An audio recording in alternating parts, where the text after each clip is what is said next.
So I'd like to take you now through some examples, folks, of some OS fingerprinting techniques.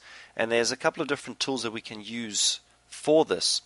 First off, in Backtrack, I've just launched a straightforward Nmap scan against this target range from 192, 168, 190 through to 225.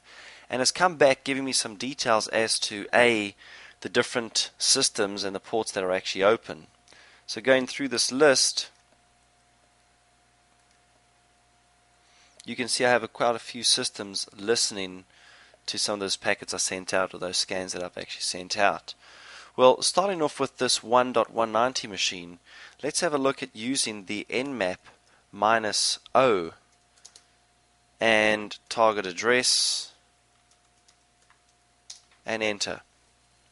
You'll see within a few seconds it will come back giving us some more details as to what it believes the actual operating system or the target operating system is running.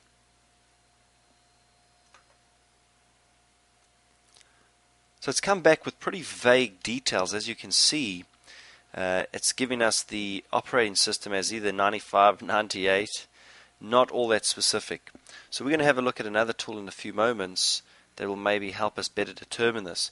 But realistically, there are other techniques. You saw the Iron Geek video earlier on, and just to elaborate a little further on this, if I use the Nmap -SV and specify against port 80 and the target system, the one we've just looked at right now, on port 80 we can see that port 80 is open and it's running a web server. Well, this is a much noisier type of scan. The SV syntax does a service versioning scan, and this will come back with a lot more detailed information. Be wary, like Adrian said in the Iron Geek video, that some of the service versioning scans can actually crash a target operating system or target service. You can also use the -A, which will give you the ability to use the service versioning as well as the fingerprinting all in one.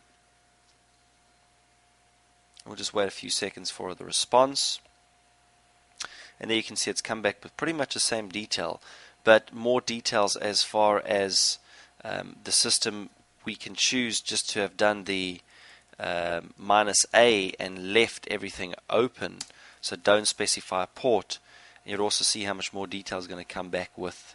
So even though the OS fingerprinting may not be always that specific, you can do a noisier type of fingerprint, and that's going to be the -SV, the service versioning, or -A that includes both the -O switch as well as the -SV. You can see it's taking a little bit longer there, folks, and that's only because we are really essentially doing a fingerprint as well as a service detection against all the different ports that system had open. Eventually, after some time, we'll come back with its response. And this is pretty interesting because we would see that port 21 is open. And normally if it's running a Windows operating system, we'd normally think that it's going to be running Microsoft's FTP. In this instance, it's running the ServU FTP service. So it's come back with a lot more details. It's giving some information about not knowing exactly what happened over here. And you can see it's kind of spat out some garbage.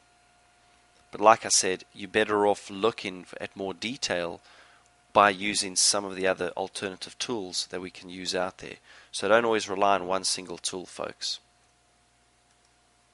One of the alternative fingerprinting or OS fingerprinting tools that we can use is Xprobe 2. Now, Xprobe 2 also gives you the ability to do scans at the same time. So for more information on the syntax usage, use the Xprobe 2 space -H, and as you can see, the V is be verbose, R show the route to the target, which is trace route, and then you got some of the other configurable parameters such as perform a TCP port scan, and we'll be looking at more details of that in a few moments. So right now I'm going to have a look at just doing a basic Xprobe fingerprint against our target 190 server. It runs pretty quickly. As you can see, it's come back telling us that the guess probability is 100% for all different operating systems. which really at this point in time again we're not 100% certain then still. So Xprobe 2 uses the fuzzy logic we spoke about when I told you that silly analogy, one that hopefully you'll be able to remember. So next I'm going to use Xprobe 2 to do a scan against the target system, and the syntax is simply going to be Xprobe 2 minus V for verbose minus P minus T for TCP port 21 through to 500, and then my target IP address range.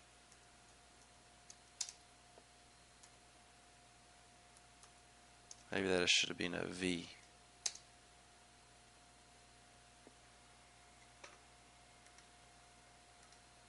Right, so this is a little bit better. It wasn't working because I had a P in there, so it's just the minus V minus T for the scan against port 21 through to 500.